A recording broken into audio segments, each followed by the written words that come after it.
After what was a disaster last season, we didn't know what the future of this Husky team was going to hold. But in year 2, under this new regime and a rebuilt roster full of freshmen and transfers, they find themselves in a bowl game here, 6-6 on the season, taking on South Alabama in the 60 Adventures Bowl. The season did not end the way you wanted it to. A team that was maybe 2 games away from competing for a MAC championship dropped the final 2 to Akron and Buffalo, and Ryley's maybe as cold as he's been all season. But we're gonna hope we can stoke that fire one last time and burn bright for the final game of the season and end this positive season on our biggest win to date. Now, it's not going to be a fully fair matchup, as South Alabama, what's supposed to be a neutral site bowl game, well, we're playing at their home stadium, so they do get a home field advantage here, as NIU with the football first. Third down, 2 straight plays, pressure got in, and Ryley can't really get the throw down to the receivers, as this South Alabama offense will take the field now for their opening drive. Quarterback Bishop Davenport in a split shotgun formation. He hands it off to Jaden Becks, who gets to the outside, and NIU in search of their 7th ever bowl victory. Not going to have a good start right now as they check it down outside, and a first down completion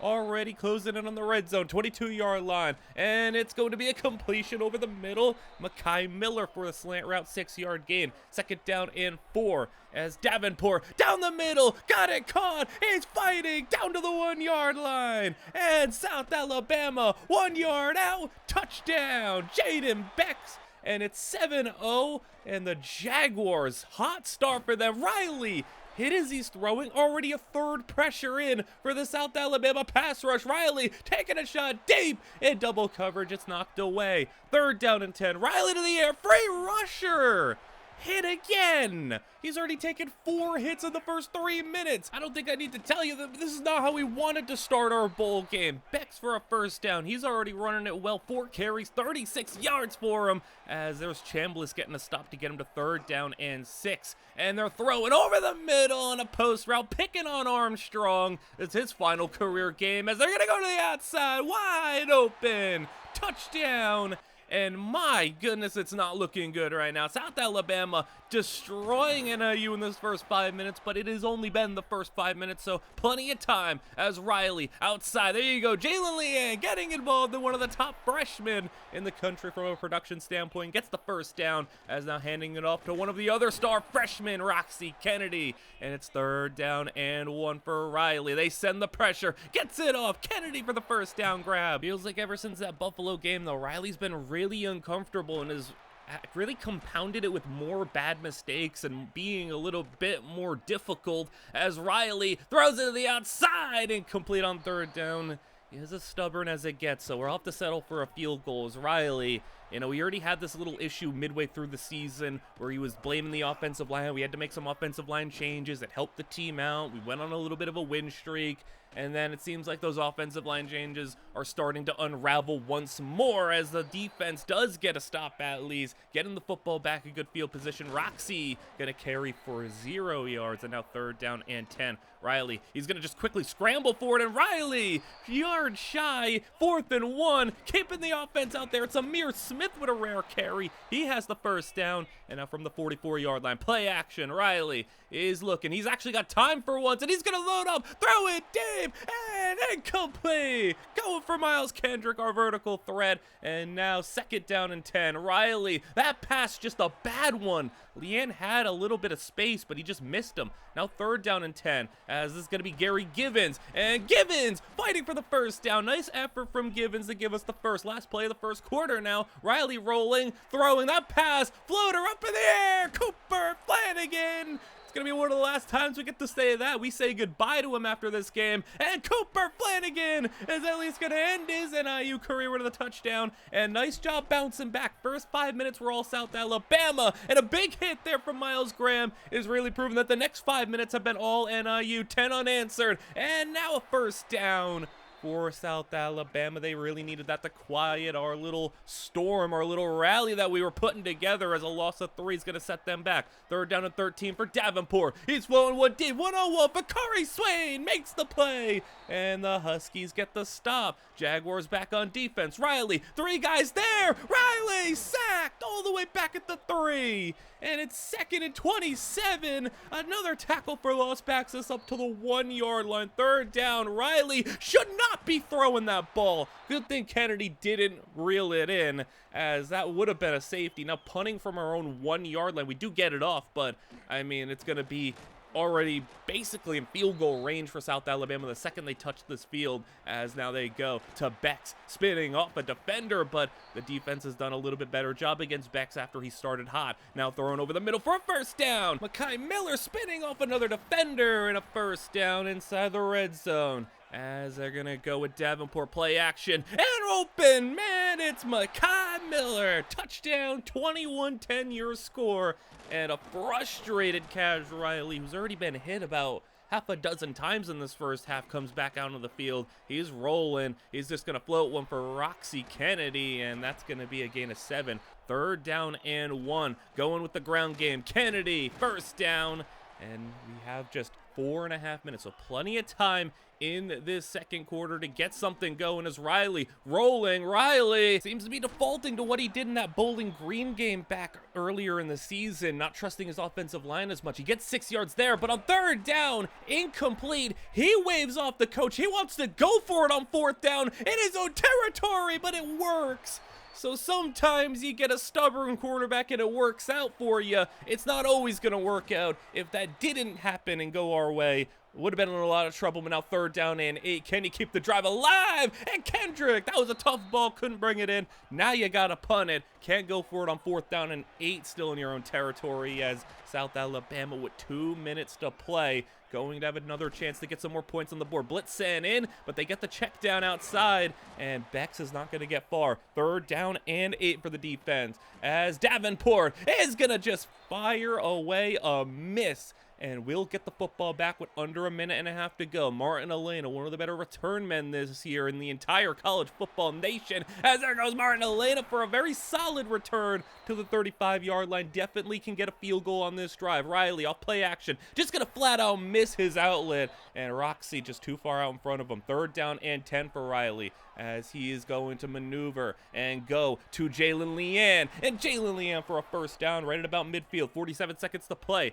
2nd and 7 over the middle. Miles Kendrick for the 1st down, and now right on the outside of field goal range. He's gonna roll, hit as he's throwing again, incomplete. 30 seconds to play. 2nd down. Ryley has him open, and Ryley off target. Givens was open. 3rd down and 10. Has to hit the check down quick, and Ryley just gets him for 4. Now going for it on 4th down, not trying a 52-yarder. Our kicking situation isn't great, but you still could try it. Ryley just gonna go for the end zone, and Flanagan too high, and we'll go to half.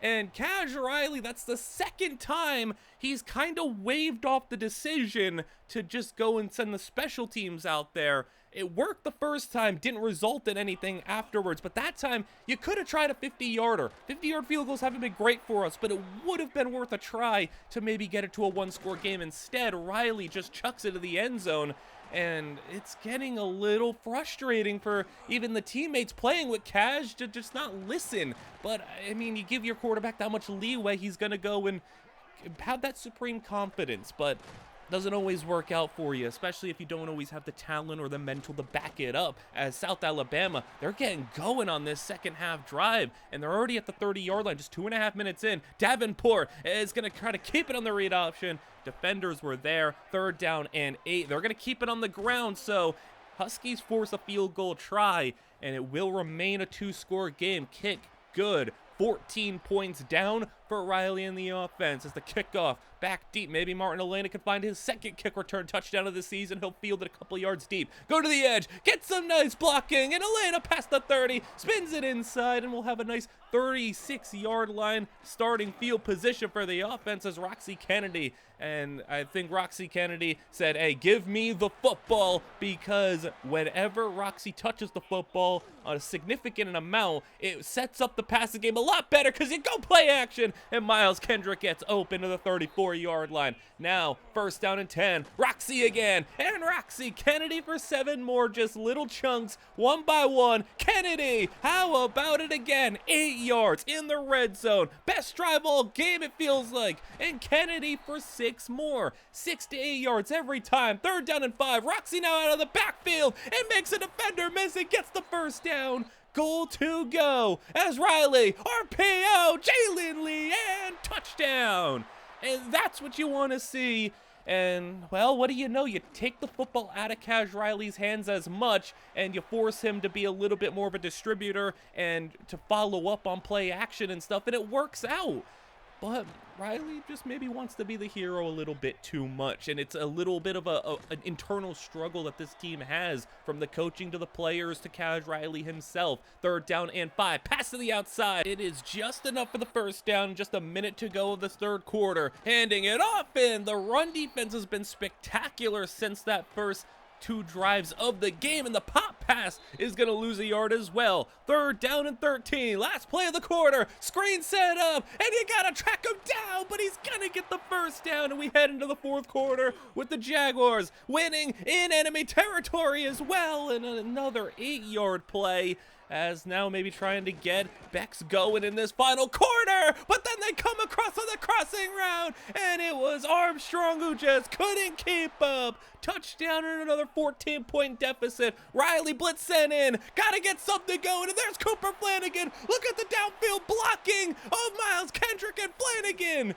Not much of a catch or run threat, but he gets 55 yards. Now from the 23, Ryley, deep drop, finds Miles Kendrick, and we're inside the 5-yard line just like that. And Ryley is gonna hand it. Kennedy finds his way to about the 1-yard line. Now back us up to third down and goal. Sweep it out. Martin Elena got the speed and a touchdown. And just like that, we respond and in a big way. Nice job from the team to help Cooper Flanagan get all the way for 55 yards, because he ain't a speedster by any means. 7 minutes to play as Beck's gonna get no gain on the play. Third down and 5 for Davenport. Middle, got the pass high, but it was for the first down. And this defense really needs to come up with a stop. They have not played their best game by any means. I mean, the passing defense has been brutal as they throw to the outside, and it will be a 2-yard gain. Third down and 10. They send 4. Collins gonna try to get in. They throw it deep. Bakari Swain down there, and it's over everybody's head. And NIU's gonna get the football back as Martin Elena now on the carry. You can afford to run the ball. It's a 1-score game with under 5 minutes to play. It's still plenty of time for a run, but Elena not able to get far. Back to the line of scrimmage. Third down and 4. Ryley, he's just gonna send one down the field for Leanne. It's incomplete. Fourth down and 4 in your own territory. You're waving him off again. This is the third time going for it. Ryley, it's intercepted. And Cash Ryley, he ain't even running to make the tackle. He's just gonna have him go for a pick 6. And Cash Ryley threw it away. Potentially our bowl opportunity up in smokes as we're down by 14 with 4 minutes to play. And as if that couldn't get any worse, we come back out. A first down taken off the board with a holding. And now backed up to first and 20, 84 yards away from the end zone. Ryley, there's Kennedy with an open play. And Roxy's going to get 22 through the air. 3:30 to play as Ryley is going to throw over the middle, incomplete in traffic. Fourth down again. This one you got to go for it as Ryley not finding anyone downfield open. Ryley got to get rid of it. He's hit it. It's incomplete. And South Alabama takes over, tossing it out. Bigger run. First down inside the 20. And this game is going to slip away from the Huskies, it looks like. And how disappointing is that going to be? They get the stop on third down, but there's just a minute to go, and the field goal to make it a 3-score game is good.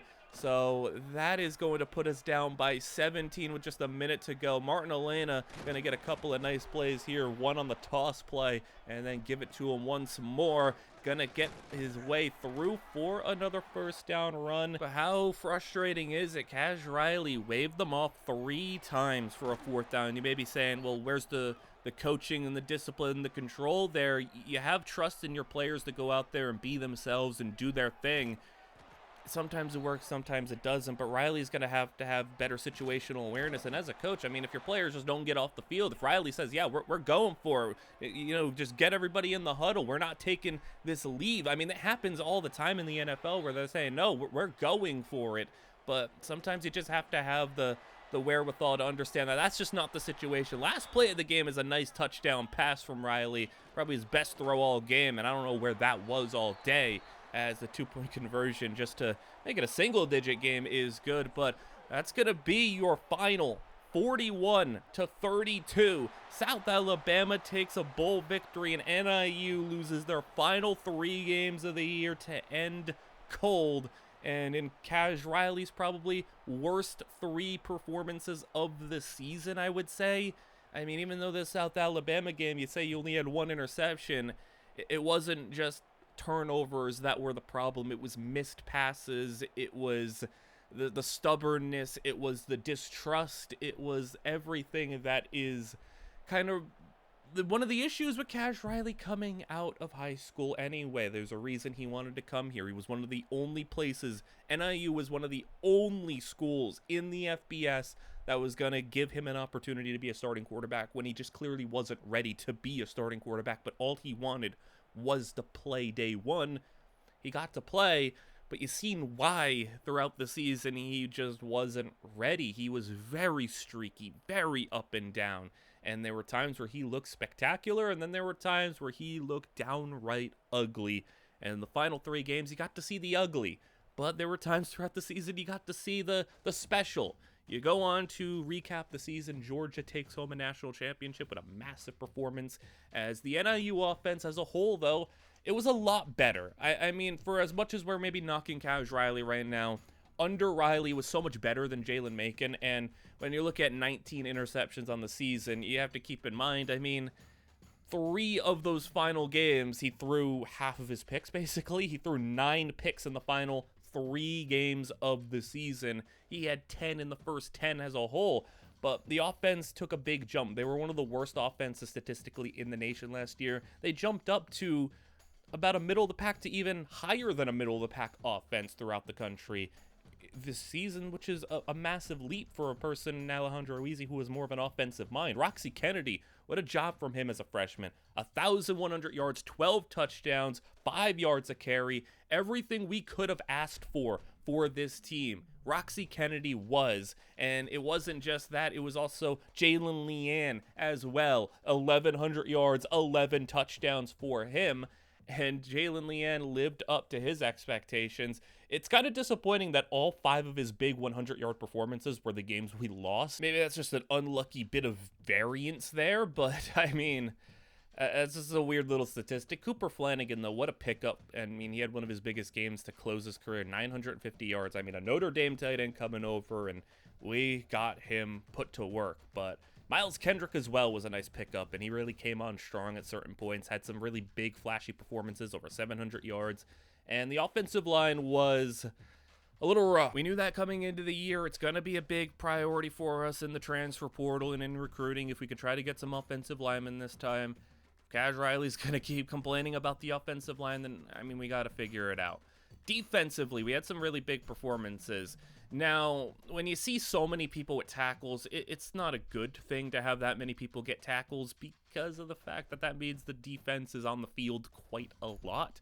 And then for our offense, I mean, it was pretty much, we got big plays at times, but a lot of the times when we weren't hitting big plays, we weren't getting Jalen Leanne big runs, or Elena or Roxy getting big runs, we were going 3 and out, and the defense was out there a lot. Now, they had some performances that they needed to clean up. The defense was really bad in the passing game this past year. It was one of the biggest things that we struggled with was defending the pass. You've seen Armstrong get picked on a lot throughout the season. But man, I mean, we got some improvements to make. We got some things to do. But the big jumps for this team being that we did so well offensively from where we were last season. We improved the passing game. We improved the rushing game. But the places we need to do better. Turnovers is bad. I mean, not just the fact that we turned the ball over a lot, relative to the rest of the country. It was also the fact that we didn't force many turnovers. We didn't have many big plays, splash plays. That's also why the defense was just constantly on the field. So many tackles, so many issues, because we had barely any sacks. We had barely any interceptions, barely any fumbles recovered. The defense was just perennially on the field because we couldn't make any massive plays. We could not take the football away. We were just playing bend don't break defense all season because we just didn't have the ability to do anything else. Armstrong got picked on. Myles Graham, great run stopper, not a pass rusher. Our edge rusher, Jelani Williams from last year, who had double-digit sacks, left us, and we were left kind of searching for answers, and we couldn't find any. Our interior guys, I mean, Baraka Rugamba, awesome run defender, not a pass rusher. Chambliss, awesome run defender, not a pass rusher. We had great run stopping in the front seven. We just could not rush the quarterback. And, I mean, we were just working with the pieces that we had, and the pieces that we had were not good for rushing the quarterback. So we need to figure that out. We need to do better there. That's going to be a big focus in the offseason. Pass rush, pass blocking, and then just trying to touch up this roster in other spots, getting that other outside corner, maybe figuring out the safety spot, figuring out trying to replace Cooper Flanagan, getting some other things locked down is what we need to do. You can take a look at what the MAC has to offer for statistics. We had a couple of leaders. Jalen Leanne was the only guy with double-digit touchdowns receiving in the MAC, one of only a few 1,000-yard receivers. Roxy Kennedy was one of the 1,000-yard rushers. Myles Graham was dominant. I mean, you have that many tackles for loss. I mean, it's special what Myles Graham was able to do for this team. I mean, he came over from Florida. I mean, yeah, he was probably farming a little bit because he was a little too talented to be here, but we're happy to have him. We're happy that he wants to stick around. And when you're looking at across the nation, there was one thing we had. No wide receiver in the entire country had more yards after the catch than Jalen Leanne. That's what we have to really hang our hat on. And that's going to be part of what Jalen Leanne offers us. But not only that, it was a circumstantial thing because sometimes we just weren't able to get him the football in, situations that we want to down the field. I mean, Ryley had a lot of misses, a lot of inconsistencies, took a lot of sacks, and got hit a lot. But we made sure to get Jalen Leanne the ball in his hands. Also, take a look at some of the other storyline players that we had. Julius Weston got to start. Sean Oden, he was a nice starter for Bama. I know we didn't get a lot of news from these players, but it's because a lot of them being true freshmen. Morello didn't even see any snaps. Alani Varuna was a special teamer. A lot of these guys didn't play.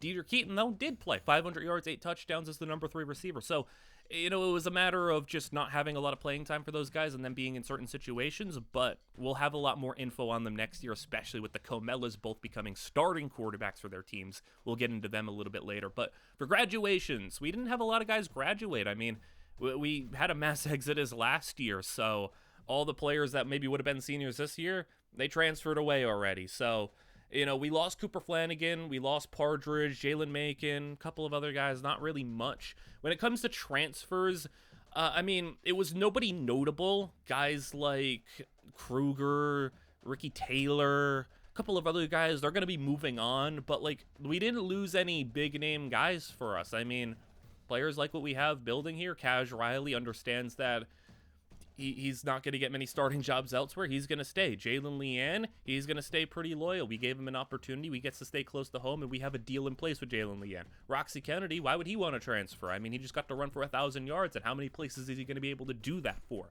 Our offensive linemen, I mean, they want to go play some Division III ball, they can go ahead, but, I mean, where else are they going to be in Division I? Our D-line, we didn't have much talent to begin with. Our linebacking core, that's the only place where you could have looked at and said Myles Graham maybe could have transferred back up to a big school, but we're thankful that he didn't. So when you're asking, well, why didn't we have a lot of players leave? All of our players left last year, and the guys who are here now, they're here for a reason. They picked us. They actually want to be here, and we're building something nice, we feel like. So we get on to recruiting, and speaking of transfers, let's go look at what the transfer portal has to offer, because when it comes to the recruits that we have on the board, a lot of 3-stars that are pretty much in line to be committing to us. It's just a matter of waiting for that signing day, waiting for that domino to fall. even the guys with some deal breakers that are, maybe stopping us. But we're going to have a lot of spots open on the roster. I mean, like losing 50 players last year is going to indicate we have a lot of roster spots. Even though we brought in a decent amount this year, we have a lot of places to go. Now, I mean, it'd obviously be awesome to go and grab a guy like Ryan Wingo in the transfer portal, but he's not going to be interested in us. We got to look a little bit lower. But when you're looking, how about a guy like Higdon at quarterback maybe? Running back is obviously not a position that we need, but there's just such a incredible amount of running back talent. Somebody's going to end up falling through the cracks probably, and we might end up picking somebody else up there. Wouldn't hurt. Receiver, I think we do need a third receiver. Tight end, I think tight end's going to be a really good spot for us. Jackson Warren is the top tight end in the transfer portal. And how many tight ends are going to be able to be offered what we can offer? I mean, we just had Cooper Flanagan, was a massive success story.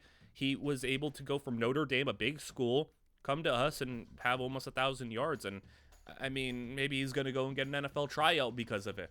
Offensive line, we're going to be going pretty heavy. That's going to be where we maybe spend some of our assets, when it comes to our hours and everything on. We're going to try to get this offensive line. We have portal players that are at least possible for us to get. So we're going to be heavily going after that, and some big name, big school players too. So we didn't have the opportunity to do it last year. We didn't have anybody at offensive line that had any interest in us.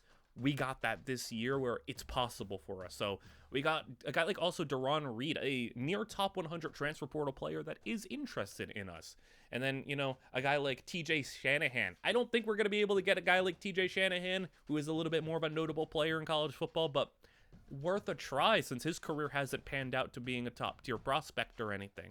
And we'll see if he wants to land here. I mean, the biggest thing we can offer is playing time. You want to play, anybody can hop in right now and be a starting offensive lineman for us. So we have a lot to offer there. Also, hey, you want to go play with Jalen Leanne or Roxy Kennedy? Look at what we were able to do last year. And, if Cash Riley's sitting here crying and complaining about how he needs offensive linemen, well, if you go and get those offensive linemen, maybe you are the missing pieces to help catapulting this team into maybe competing for a MAC championship. Because there's going to be no excuses if you go and get an offensive line for Cash Riley. So I know there was probably questions. Why didn't Cash Riley get benched throughout the season?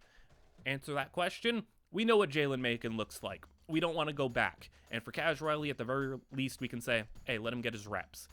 That's at least an important thing, where we had a season of Jalen Macon and other guys before.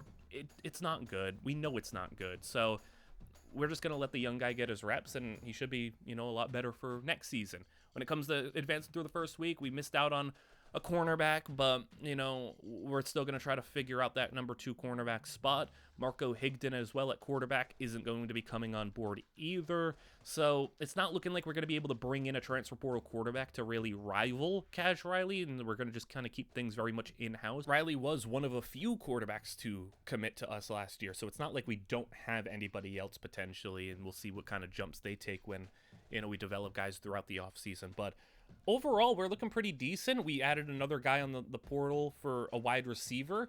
Maybe we could try to get our number 3 receiver kind of figured out. But also edge rusher. Like I said, pass rush is very much needed for us. And let's go grab another international guy. We grabbed the top Swedish player in Collins last year. So how about we go and grab a Canadian this year? Trent Norton, a freshman who was last year at Penn State. It's looking like we may have our new center. TJ Shanahan. It's looking like we are in competition and could possibly get him, but having to fight Utah is not going to be ideal, and I don't know if we're going to be able to go and outdo Utah, but Ty Haywood, the number 6 transfer portal tackle, it's looking like we're going to be able to possibly snag him as long as everything goes well here, and we might have him for a little bit because he was a freshman last year as well. Jackson Warren, I think that's the one that makes the most sense for us when it comes to, like, why would a number 1 player at his position in the transfer portal want to come here? Well, again, it worked out for Cooper Flanagan last year. We obviously use our tight ends more than most college teams, and he's sitting here at 6'8", a massive human being. Why not go to an offense that's very tight end friendly? You want to go and produce, you want to go and up your draft stock, maybe you want to go and show what you can do. we're going to give you that opportunity because we don't have superstar wide receivers outside of Jalen Leanne. We don't even have a guy that we trust at number 3 receiver. Right now, it's still Gary Givens, and no disrespect to Gary Givens, but he's far from somebody that we're ready to put the whole offense into. Now, TJ Shanahan, this is where we got to really make that decision here. Utah is just overpowering. They got way more to offer, and he could probably go and be competing for a starting job at Utah. So it's looking like Shanahan's not going to happen, but a guy like Trent Norton, a guy like Haywood, a guy like Reed, a guy like Warren, it's looking like those are all going to happen. So while we miss out on Shanahan, who may end up being the best of the bunch, I think that we're going to be pretty happy with the results here as long as everything kind of ends smoothly. But yeah, we're going to have to, give up on Shanahan and allocate those resources elsewhere. But I mean, we can just go and add a little bit more on the board. It's looking like we could get a full 35 players in this class, which would be huge, just to get more bodies in the building. And considering we didn't lose much, I mean, like I said, the only significant loss for this team is Cooper Flanagan. Like, yeah, we lost Armstrong, but he was like the worst player on our defense last year. Yeah, we lost Jalen Macon, but he wasn't going to play. So let's hop in to another player on our board. Stuart Sullivan at defensive tackle and Lee Orlando at running back, who's been kind of interested in us, but he was one of those guys who, like I said, running backs just fall through the cracks. So we'll see what we can get. Now, getting to signing day, Ty Haywood commits. We got another tackle on the other side. So that might be our 2 starting tackles. Trent Norton at center. Lee Orlando from Illinois stays home, commits. Deron Reed's going to be coming over to our school. And not to name every single player that we are going to get, but trust me, it is a lot of players just coming on board. And this is just so awesome to see. And I think, not to knock Cash Ryley, but I think Cash Ryley, aside the culture we're building, is nice. We're fostering a lot of pretty good people and good leaders. Roxy Kennedy is a player that we turn to. Martin Elena was a nice surprise. We've been able to develop some talents here in the first season to have good performances from freshman players. I mean, not many teams got more contributions from true freshmen last year than we did. And then not many teams were able to have the transfer portal players go and have the seasons that they had quite like us. I mean, it wasn't just Cooper Flanagan. Miles Graham was awesome. And then Owen Chambliss was really nice. Thomas Collins was a starter for us. Trevor Holton, Bakari Swain, all of those guys at the transfer portal coming over really got real opportunities, and all of them up their stock, up their play. So how about what we were able to bring in? A full 35 player class. And it wasn't just the players that, you see on the screen here. There's going to be a couple of others that we talk about because we have some prospect storylines to get to with those guys. But NIU, 35 players, all of them. And the only other school to get 35 players was Georgia. Now, obviously Georgia got way more talented players and pulled in the number 1 overall class with 7 5-stars. We didn't get no 5 stars or 4 stars. But when it came to getting players in the transfer portal, how about 10 guys in the portal as well, which is huge. And we get to take a look at what these guys have to offer us for development. And, there's going to be a lot of fog of war a little bit with these players because we weren't able to scout them all. So we kind of have to see what we have once they get into the building. But still, take as many dart throws as you can and see what sticks, see what stays, and see who you have to really rely on. But I think the place that you can be excited about is the offensive line because we got 4 portal offensive linemen, and it was a big job for us to go throughout the season and get freshmen to come in and develop. Jackson Warren also was one of those other players that we were able to bring in. But how about we talk about some of the other recruits? Seti Elmira from New York at tight end, that tight end fullback hybrid. He's going to be committing to NIU, which is awesome. How about also Prince Serentine, 3-star Texas edge rusher, a guy we talked about very early on the season. He's going to be coming in and hopefully giving us a little bit of pass rush juice that we desperately needed. And that outside corner spot could also potentially be filled because we get the dynamic and very polarizing athlete Aurelius Aritz to come in as well. And I think he is the favorite to maybe even get that outside corner spot. As well, we have a couple of moves to make.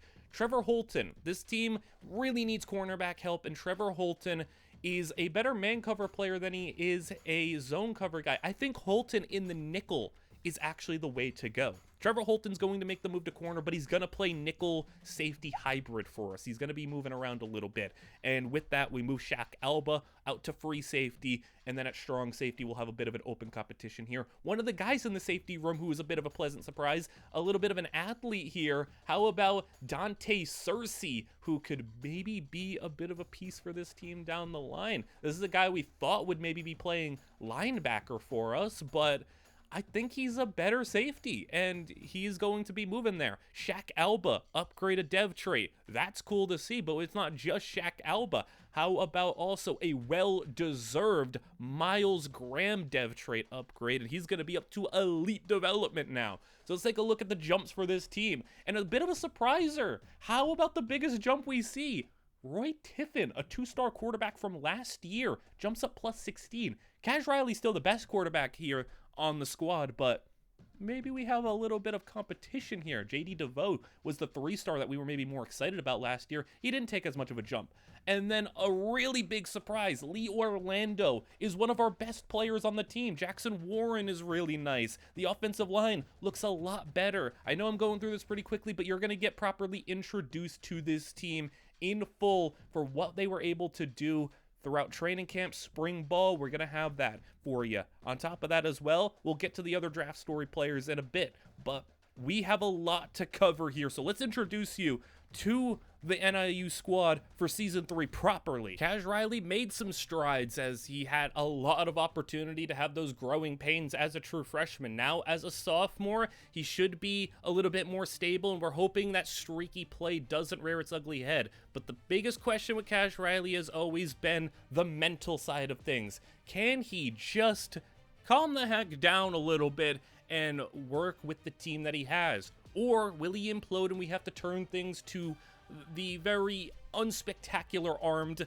guy in Roy Tiffin? How about at running back? A big surprise. We know about Roxy Kennedy and Martin Elena, but how about Lee Orlando, who's coming over in the transfer portal, a last-second addition? Good running backs are very easy to find, and one of them finds their way to NIU, staying home in his home state. Will this mean Roxy gets cut from his carries? Will this mean Martin Elena loses carries? I think Roxy will still remain the starter, but it's more so the backup job that's got to be worrying Martin Elena, who took some nice strides as a really surprising player for us. He's still going to be our return man, but will he lose offensive touches as we go to the receiving room? It's Jalen Leanne still going to be here as this team's #1 guy, and I think it's also worth mentioning Jasmine Leanne, his sister, who we've talked about a decent amount. She has committed to NIU to be a part of the women's basketball team. She was a 2-star recruit, and she's going to be joining her brother at school. So it was a big reason why Jalen didn't want to transfer, even though he had a great season and probably could have went to a bigger school. He wants to stay with his sister. That's been the story throughout this entire time, and now he and his sister get to join together at school, and they both get to play for their program. So now we go to the other receivers. Miles Kendrick didn't make the biggest strides in the world, but he's going to be still here as a solid #2. We do get another addition, though, to this receiving room. Gary Gibbons has some competition here, because how about Abominu, a little bit of a speedy threat for this receiving room, a young guy who is going to get some opportunities. I think he provides us a little bit more explosiveness than a guy like Gary Gibbons, who is more like that boring, kind of just reliable but unspectacular player. But Athaya Obamanu is going to see some playing time for this team. Now we go to Jackson Warren, who's a little bit of a much different tight end than a guy like Cooper Flanagan. Not as athletic. Flanagan was not a great athlete, but Jackson Warren is 6'8", is a smooth route runner, but is not fast at all. Is just a big body and is going to be a little bit of a matchup problem for us. But his route running is great. His hands are okay.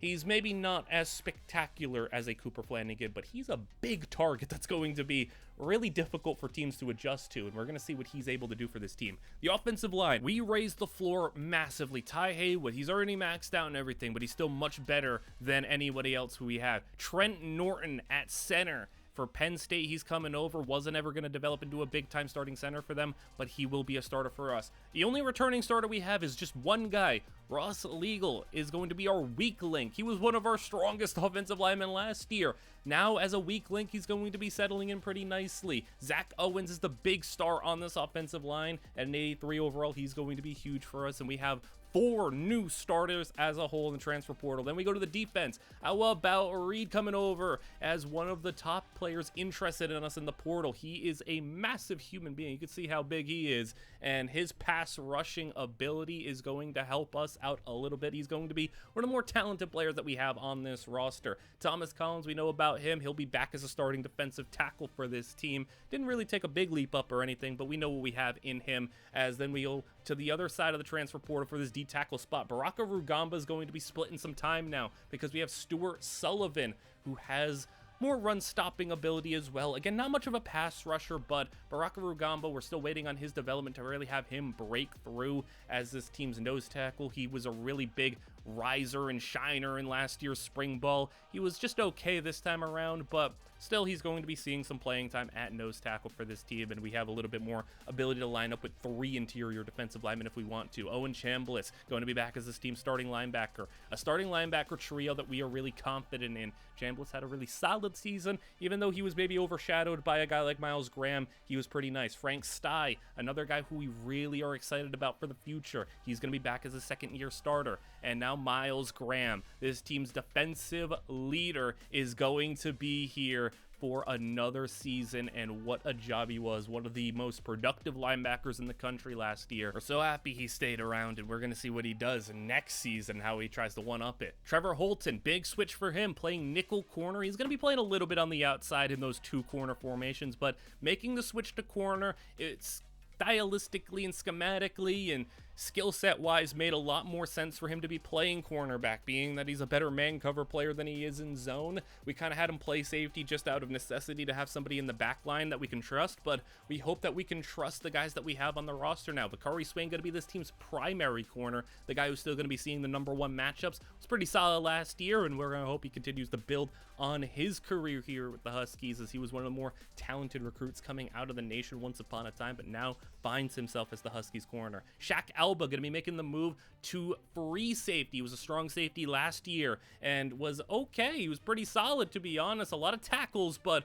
we're going to see if he can make a big coverage leap for us, as that's going to be what's ultimately important for us. We need our guys to be able to cover on that back end. If you want to know why we're making that move, well, we have a big development from Masarena Alaya. This guy took a red shirt last year. Remember him? From Nigeria, a basically super athlete at the safety position who had no clue really what he was doing. A guy who was going to be a certified special teams ace. Well, he took one of the biggest leaps we had, and we are going to be excited to see him play. Now, we're still going to be a little bit, you know, safe with him, but we're going to see what he is able to do, and he's going to see if he can earn that playing time a lot more. Now we go over to some of the other prospects that we have throughout the nation. JJ Comella starting at Minnesota is what we were waiting to see. Not only that, he is joined by one of our top prospects that we were looking at. Matthias Middleton at safety was the guy we were really hoping we could bring in. He's going to be starting over there at Minnesota. TJ Comella starting at Wisconsin, and he gets to team up with one of the top receivers in the nation. Coco Reynolds joins in, so both guys got some help there from some of our top prospects that we were looking at. Blaze Carlisle going to be the starting running back at Colorado now, which is going to be exciting. Sean Oden's going to see a bigger role at cornerback for his Crimson Tide. He already had 90 tackles last year and seen a big role. Samuel Cabello is going to still have to wait his turn a little bit to be a guard at Bowling Green. Julius Weston now has a little bit more competition in his safety room. We'll see if he can hold on to his starting job. Robert Morello didn't play at all as a freshman. Now we're going to see what he can do as a sophomore. Georgia's loaded. They're going to have a lot of guys competing for playing time. We did have one transfer. Alani Varuna left to go from Western Michigan to Middle Tennessee. Dieter Keaton's the #1 wide receiver for the Penn State depth chart going into the start of the season, so that's going to be huge for him. And when you're looking at some of the prospects, other guys that are going to be freshmen this year, Tyrone Austin, one of the quarterbacks we talked about, he's going to Oklahoma. John Nassau is going to be going to South Carolina. South Carolina coming off a semifinals appearance. Maybe he'll be a starting quarterback for them down the line. Or Cale Osgood kind of stuns Georgia, was the top running back in Georgia, doesn't go to the Bulldogs, goes to Notre Dame. Maxie Lassiter, your big tanky back, goes to Ole Miss. And then Kaliko Hood was one of the top edge rushers at Texas. He goes to Texas A&M, so he stays in state. Najee McBryant, the top linebacker in the country, he goes to join Sean Oden at Bama. Dillard Humphrey goes to Ohio State. So we got a lot of players that we'll be kind of discussing throughout the season. You'll see a lot more of those guys, the guys like the Comellas who are going to be starting, Blaze Carlisle being a starter, Odin, and we'll see how much Najee McBryant plays, but we're going to see a lot more of those guys this season now that they're going to be playing. So be prepared for that, and be prepared for the schedule that we have put together. It's going to be really exciting. Seti Elmira for us, meanwhile, I wanted to highlight that he's going to be this team's starting fullback and number 2 tight end. You're taking a look at how the depth chart for our week 1 roster is going to be looking. A guy like Prince Sarentine's going to be a rotational bench edge rusher for us, so we'll see what he can do in a couple of pass rushing opportunities. He provides us something very different than what Reed does, and at defensive tackle, we're going to have a little bit of a rotation there. So our defensive line is a lot deeper, and our offensive line is a lot more exciting for when it comes to the fact that Ryley may have a little bit of time. And then the final big thing here is Aurelius Aritz will be this team's outside number 2 corner. So in 3 cornerback sets, he will be the number 2 outside guy. Shaq Elba at free safety. And for now, Masarena Alaya will get the strong safety spot. When you take a look at the schedule for this team, we put together a really fun one because we're going to get to see some of these players. Temple and Liberty are going to start off the season for us, but then we go on the road to take on Blaze Carlisle in Colorado, and then in week 7, how about at Minnesota taking on JJ Comella? So we get to see them in action. It's going to be really fun. So we had a lot to discuss there, but I hope you guys all kind of process that information well. You like where all these players ended up landing. You like what this team's going to be looking like this season. I really feel like there's no excuses for Ryley now. You made complaints about the offensive line. You had points where you were just being stubborn, being difficult to work with, and really annoying your team a little bit. Well, you threw your whole offensive line under the bus. That offensive line you threw under the bus ain't here anymore. You have 4 new starters and 4 guys who are significantly better than the guys that we previously had. No excuse, especially when you bring in a couple of other players to help fill out this roster. You get Leanne, Kennedy, you get Kendrick on another year of development. You get a new tight end in Jackson Warren, who I don't know if he'll be as good as Cooper Flanagan, but he definitely ain't going to be like a big downgrade. You get some other players on defense to really take a bit of a leap up. Our defensive line is deeper, so we hope we can rush the passer a little bit better. The excuses for Ryley are not going to be there. He had his year to develop, and he needs to mature. He needs to grow up already. So we're going to see if he can grow up. But also, if not, will it be a guy like Troy Tiffin coming off the bench who was a surprise? Or will this team really lean on the run game? Because Martin Elena was thought to be the number 2 running back. But hey, Leo Orlando's come on the scene and really impressed us. Maybe we just turn into a full-blown rushing attack where we have a 3-headed monster of 3 different guys who can do stuff. And then on defense, maybe Aurelius Aritz is that guy at corner. Maybe Masarena Alaya does take that big leap from a player perspective that we like to see. Maybe Trevor Holton shines in the nickel and we actually have a great secondary. A lot of possibilities for this team, and I'm really excited for the schedule that we have facing Blaze Carlisle, facing JJ Comella. So I hope you guys all enjoyed and are excited for Season 3 of the NIU Husky Dynasty. Like, comment, and subscribe, as all that stuff is super helpful, and I will see you guys all for the start of Season 3 in the next one.